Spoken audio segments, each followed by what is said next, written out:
Corona को ठोस जवाब देने के लिए वैक्सीन को ही कारगर माना जा रहा है। 18 साल से ऊपर के जितने लोग हैं उनके लिए भी वैक्सीन ड्राइव की शुरुआत हो चुकी है, लेकिन एक समस्या ये भी देखी जा रही है कि बहुत सारे सेंटर्स पर वैक्सीन की कमी है। इस बीच अब वैक्सीन को लेकर बड़ा फैसला भी लिया गया। एक विशेष पैनल की ओर से कोविशील्ड वैक्सीन के 2 डोज के बीच अंतर बढ़ाने के लिए सुझाव दिया गया था, जिसे मान लिया गया है। अब कोविशील्ड वैक्सीन के 2 डोज के बीच अंतर को और भी बढ़ाया गया है। कोविशील्ड वैक्सीन के बीच डोज का अंतर बढ़ गया है। 2 डोज के बीच 12 से 16 हफ्तों का गैप होगा। पहले 6 से 8 हफ्तों का वैक्सीन के 2 डोज के बीच का गैप था। सरकार ने NTAGI की रिपोर्ट पर फैसला लिया है। कोवैक्सीन के लिए किसी तरह का कोई फैसला नहीं है। फिर ये देखा गया है कि शुरुआत में जो कोविशील्ड की स्टडी हुई उसका जो प्लान था, डोजिंग शेड्यूल था, वो वही था जिसकी पहले बात मैंने करी, 4 to 6 वीक्स। जब और डेटा उपलब्ध हुआ तो दिखाया गया कि ऑल्दो अनप्लान्ड जो सेकेंडरी एनालिसिस होते हैं, मेन से हटके ऐसे भी देख लें, ऐसे भी देख लें, तो उसमें पाया गया कि ड्यूरेशन बढ़ाते हैं तो इतना एडवांटेज होता है और वो लेके भी हम चल सकते हैं। उस समय जो एंटैगी का सिस्टम है, मैं उन एंटैगी के बारे में ये कहना चाहूँगा, national technical advisory group on immunisation, ये एक स्टैंडिंग कमेटी है, ये आज नहीं बनी, कोविड से पहले की है। ये बच्चों की इम्यूनाइजेशन के लिए काम करती है, उसको साइंटिफिक डेटा देखती है। We must respect these institution, उनके इंडिपेंडेंट फैसले हैं।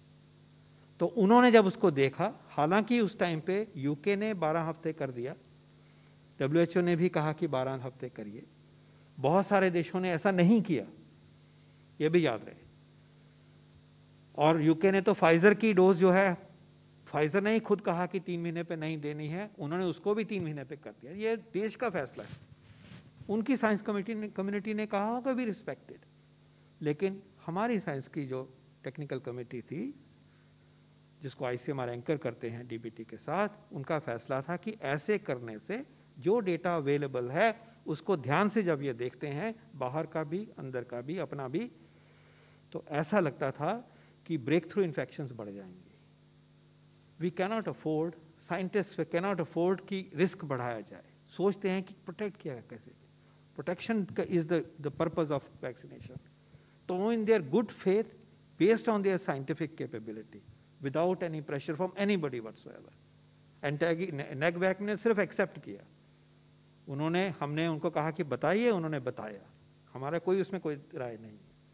उनको लगा कि ये सेफ है कि हम 4 to 6 वीक से 6 to 8 वीक्स तक जाएं। अब सवाल यह है कि आखिर कोविशील्ड के 2 डोज के बीच गैप को बढ़ाने के पीछे मतलब क्या है, इसे लेकर भी तर्क दिया गया है।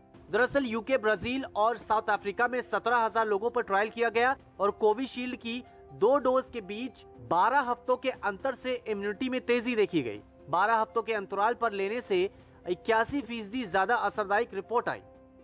सिर्फ 2 ही बारी नहीं होती, इसके बीच में भी हुई, पूछा गया बताइए, लगा कि छोड़ दीजिए, ऐसे ही करना है।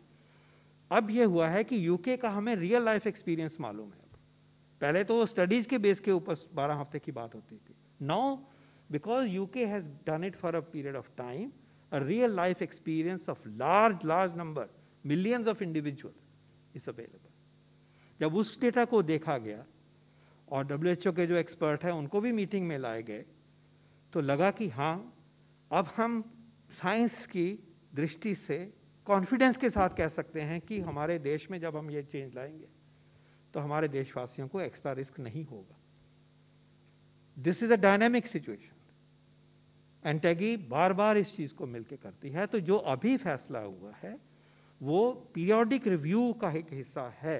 उस टाइम पे लगा कि ये ठीक नहीं है, सिर्फ उसको 6 to 8 वीक्स तक पुश किया गया, और अब लगा कि रियल लाइफ एक्सपीरियंस यूके का दिख गया है।